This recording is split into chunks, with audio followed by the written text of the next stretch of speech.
Dominion's lawsuit against Fox News has borne even more tantalizing fruit.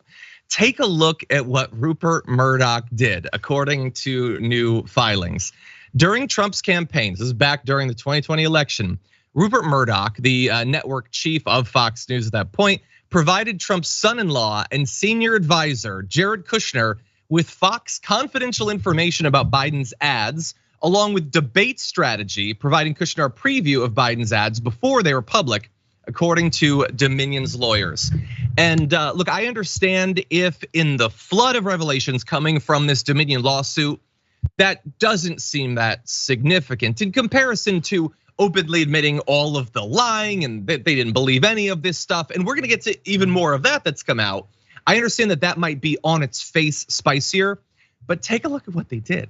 So we have become, I think, numb to the fact that Fox News is going to betray the social trust, our commonwealth, their viewers on a day-to-day basis. That ain't nothing new. But they're supposed to care about the interests of their advertisers. If you are taking information and then providing it to the competition of an advertiser before you actually run it, as well as whatever debate strategy they had, I don't even know how they had that stuff. Why would you, as a political candidate, ever spend a cent on ads on Fox News again? Or if you're a brand potentially, like why would Ford give them information if they're gonna run to Nissan and be like, oh, by the way, they're really gonna be stressing miles per gallon soon, so you might wanna get out in front of that.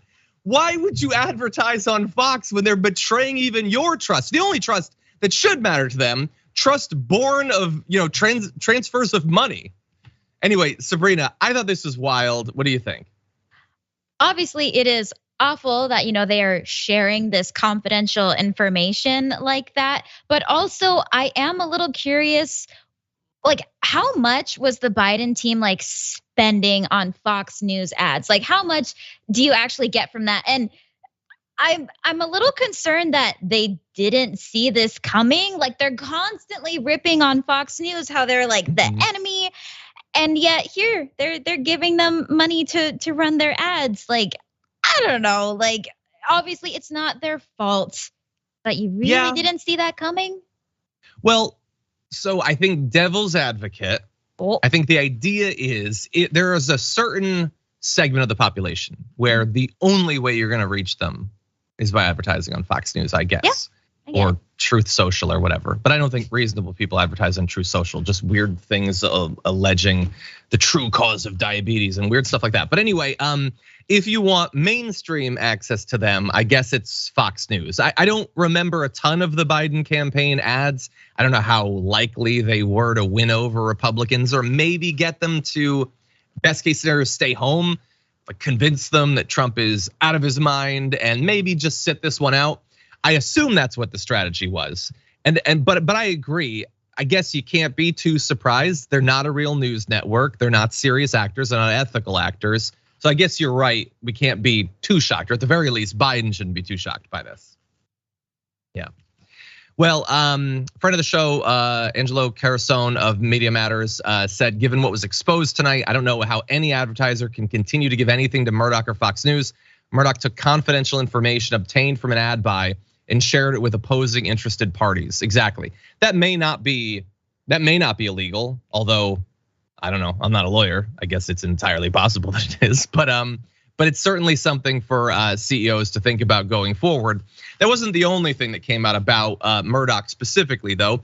He was also quoted in depositions in the ongoing case, agreeing that he, quote, seriously doubted any claims of widespread election fraud pushed by the Trump camp. What's interesting, though, is that he's been very clear, and apparently was pretty clear back then that he didn't believe any of that stuff. There was a line that he wasn't willing to cross to help out Donald Trump. On election night, Rupert would not help, they said, with the call for Arizona being called as Biden having won it. As Rupert described it in this deposition, my friend Jared Kushner called me, first of all, the fact that he's your friend, so suspect, but called me saying this is terrible, and I could hear Trump's voice in the background shouting, but Rupert refused to budge, and I said, well, the numbers are the numbers. By this point, Rupert knew no fraud had occurred. So I guess that's where he wasn't willing to change the call. And by the way, we're having a debate, Sabrina and I, about what we should be surprised about and all that. They did a call back in 2000 that was clearly driven by politics rather than the actual numbers on the ground. So it wouldn't be inconceivable that they would have done the same thing in Arizona, but at least in this case, there was some ethical line, Sabrina, that they would not cross. Well, also we know why, they continued to, they knew that, it was a bunch of lies, and they kept doing it because they knew that it was going to keep people watching. They were doing it for the views. They don't actually care about the ethics over at Fox News. They just wanted to keep people watching. So I am surprised that he actually admitted it, though. Mm-hmm. Yeah. Well, I mean, I guess in this case, the incentive to admit it for maybe the first time ever is the impending loss of $1.6 billion.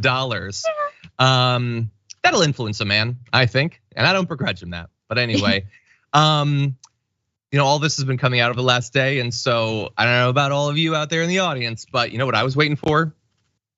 What's Trump gonna say about this? When it's revealed that yet more people at Fox didn't believe anything he was saying. So he has responded.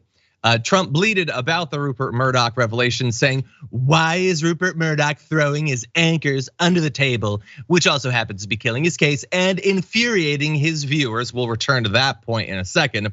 Who will again be leaving in droves. They already are. There is massive evidence of voter fraud and irregularities in the election. Just look at the documentary.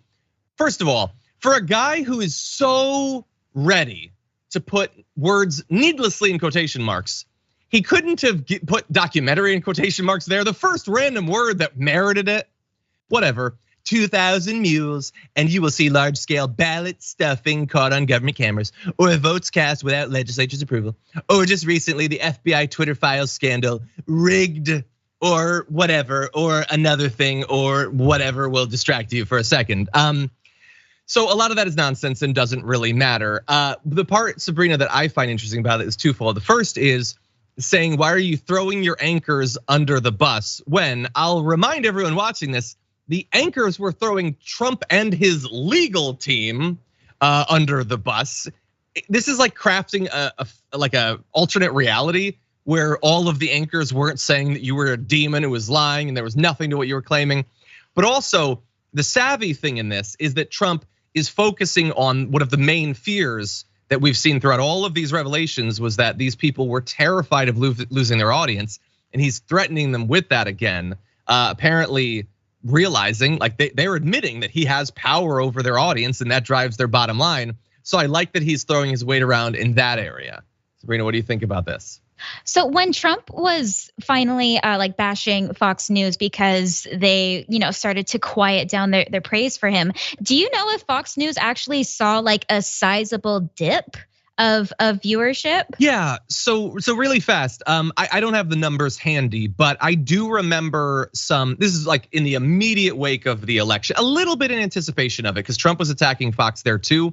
But there was talk about Newsmax and OAN gaining a lot of viewership and Fox having trouble. I don't think in the end it lasted too long, because I feel like Fox realized what was happening and decided that they needed to radically change their messaging strategy.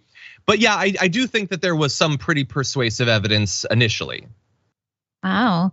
Well, I don't think it's actually gonna affect Tucker Carlson all that much anyway, because remember, he's not news, he's an entertainment show. Mm-hmm.